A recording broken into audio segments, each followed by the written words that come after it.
Not too long ago, I made a video talking about the hidden lore of team compositions in Pokémon. The way a choice of Pokémon by characters tells stories, basically.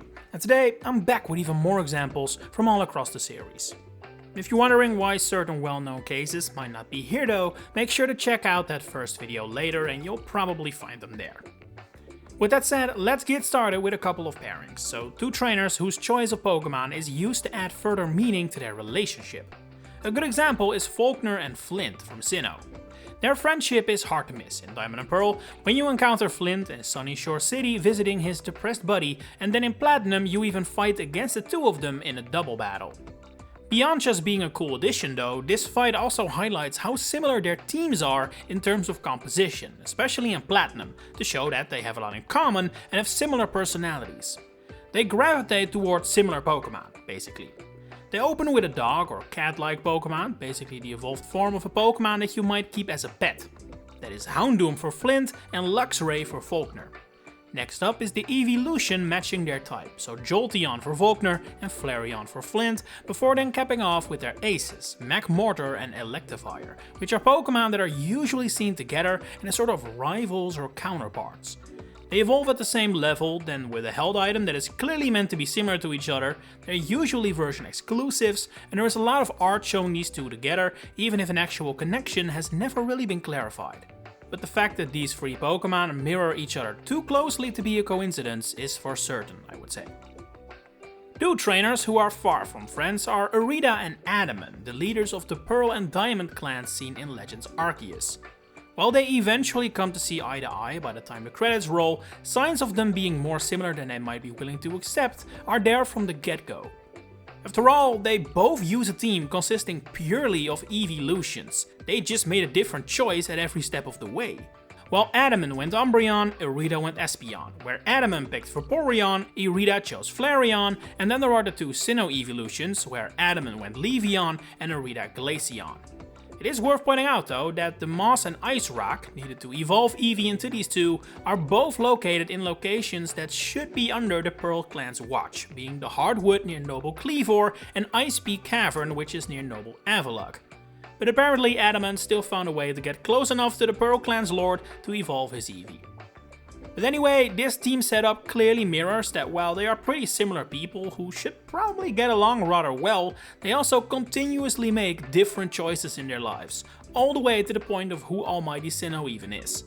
And their choice of evolutions, even though they had 3 attempts to get the same one, highlights this further.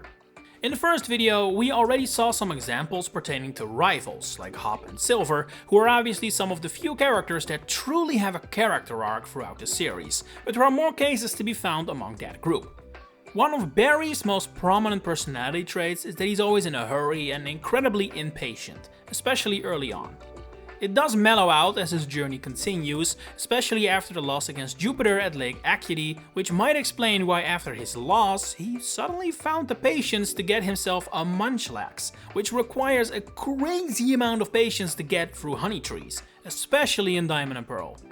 Barry does already have a Heracross at this point in the story though, which might not be as rare as Munchlax, but still requires a decent amount of patience, showing that he is already working on himself before the defeat to Jupiter. Another character who goes through quite a significant arc throughout the story is Bede from Sword and Shield. He starts out as a classic jerk rival, to the point he borders on villain, thanks to his association with Rose.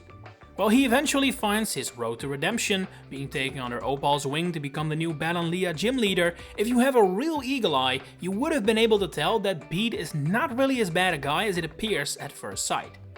Well, his ace is the Hatenna line. Starting with the second battle in Galar Mine number 2, Bede adds a Galarian Ponyta to his team.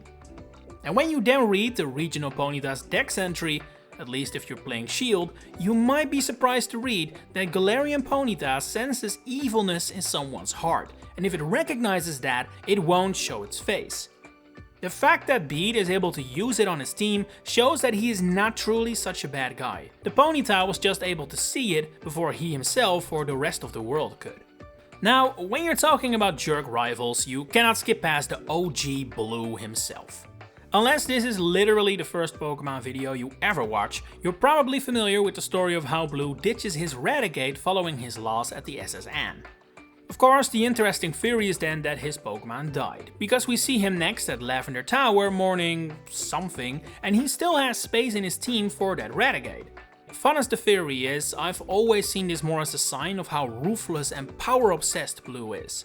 His Raticate failed, so it's permanently stuck on the bench in favor of a Pokemon that isn't as weak as the regional rodent.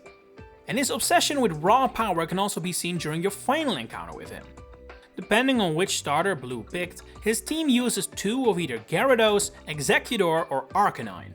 And wouldn't you know it, these 3 Pokemon have the highest base stat total in the entire Kanto region of their respective types, even higher than the starters, showing just how much Blue looks at and values raw power over anything else. These are the powerhouses, so these are the ones he picks. Yellow kinda breaks this vision though, as while he retains Exeggutor and swaps Gyarados for the equally powerful, BST-wise at least, Cloyster, Arcanine gets replaced in the trio by Ninetales, who is not at that level. Next, let's pay a little visit to Paldea for the 3 rivals or friends of that game, Nemona, Arven and Penny. While their team composition is nothing too shocking, they all have interesting elements about them. Let's start with Arven, as he is easily the most obvious. He uses exclusively Pokemon that befit his love for cooking. You've got Cloyster and Toadscruel, a reference to how oysters and mushrooms are perfect for cooking, Garganacl, which is literally a big chunk of salt, Greedent, who especially after Pokopia truly feels like the cooking Pokemon, and Scovillain, who, I mean, come on, it's not exactly subtle. Neither is Penny's team, which you probably noticed consists exclusively of Eeveelutions. To really drive home that she isn't a top-class battler and just uses her pet Eevees for that purpose, all her Pokemon know the move Baby Doll Eyes, which would competitively be an odd choice, but makes perfect sense when you consider their pets first and battle partners second. And then there is Nemona, who doesn't have any Pokemon that really stand out, because her entire team is basically indicative of who she is. Nemona is already a champion by the time we start, so her entire team throughout Scarlet and Violet is created for the sole reason of being fun to use against us. She starts all over again with a new team just to satiate her competitive spirit. I'd say that is pure Nemona right there. And we make a very quick pit stop in Unova as well to talk about Bianca, who's your rival in the first Black and White and then later obviously returns as Juniper's research assistant in the sequel. In the first game, she plays the role of the character who has to come to terms with the fact she's probably not cut out to be a top tier Pokemon trainer, but she does have a great affinity for Pokemon and gets along with them very well. Which is exactly why every single one of her Pokemon ends up learning the move Return, which can then hit at maximum power because she has the highest friendship possible with all her Pokemon. The reverse gets this, basically. And for the final trainer of this video, we step away from rivals for a second and instead visit Alola to take a closer look at Ace Rola's team. As the trial captain of the thrifty Megamart and a Ghost-type specialist, her having a Mimikyu as an ace feels like a match made in heaven. There's even quite some art depicting her alongside a Mimikyu, and a shiny one is her closest partner in the anime. And yet, she doesn't use one at all, let alone as her ace. Well, I can't explain why Mimikyu didn't make the cut over the rest of her team. I do want to point out her choice of ace, which is Palisand, is likely a deliberate reference.